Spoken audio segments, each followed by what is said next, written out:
భానుమతి గారు 1926వ సంవత్సరం సెప్టెంబర్ 7వ తేదీన ప్రకాశం జిల్లా ఒంగోలులో జన్మించింది. ఈమె సినిమా నటి, నిర్మాత, దర్శకురాలు, స్టూడియో అధినేత్రి, రచయిత్రి, గాయని, సంగీత దర్శకురాలు. భానుమతి గారి తండ్రి బొమ్మరాజు వెంకట సుబ్బయ్య. ఆయన శాస్త్రీయ సంగీత ప్రియుడు, కళా విశారదుడు. ఆమె తండ్రి వద్ద నుండే సంగీతమును అభ్యసించారు. ఆమె 1943 ఆగస్టు 8న తమిళ, తెలుగు చిత్ర నిర్మాత, డైరెక్టర్, ఎడిటర్ పిఎస్ రామకృష్ణరావును ప్రేమ వివాహమాడింది. వీరి ఏకైక సంతానం భరణి. ఈ భరణి పేరు మీదనే భరణి స్టూడియో నిర్మించి అనేక చిత్రాలు ఈ దంపతులు నిర్మించారు. చదువుపై ఆసక్తితో భానుమతి గారు 40 సంవత్సరాల వయస్సు దాటాక మెట్రిక్, పియూసీ మొదటి తరగతిలో ఉత్తీర్ణులయ్యారు. భానుమతి గారు అర్ధ శతాబ్దానికి పైబడి సినీ రంగంలో ఉన్నప్పటికీ ఆమె నటించిన చిత్రాలు సుమారు 100 మాత్రమే.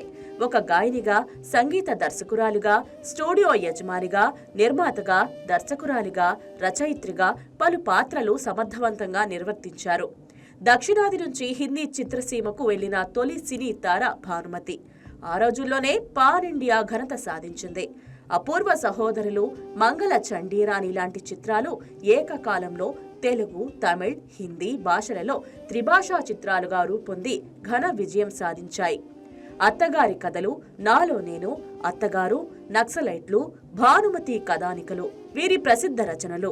పెళ్లి కానుక, సావిత్రమ్మ, పెద్దరికం, గృహలక్ష్మి, బామ్మ మాట బంగారు బాట, అన్నపూర్ణమ్మ గారి అల్లుడు, మనవడి కోసం, ముద్దుల మనవరాలు, మంగమ్మ గారి మనవడు, అంతా మనమంచికే, తాతమ్మ కళ, మళ్ళీశ్వరి మొదలైనవి వీరి ముఖ్యమైన సినిమాలు.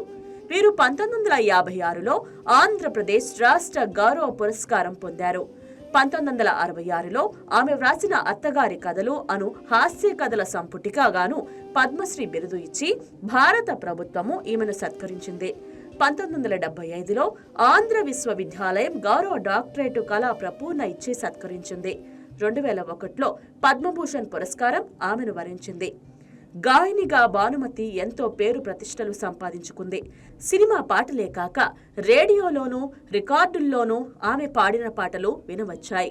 విజయవాడ రేడియో కేంద్రం ప్రారంభమైనప్పుడు వినిపించిన ప్రారంభ గీతం పసడి మెరుంగుల తళతళలు బాలాంత్రపు రజనీకాంతరావుతో కలిసి ఆమె పాడినదే.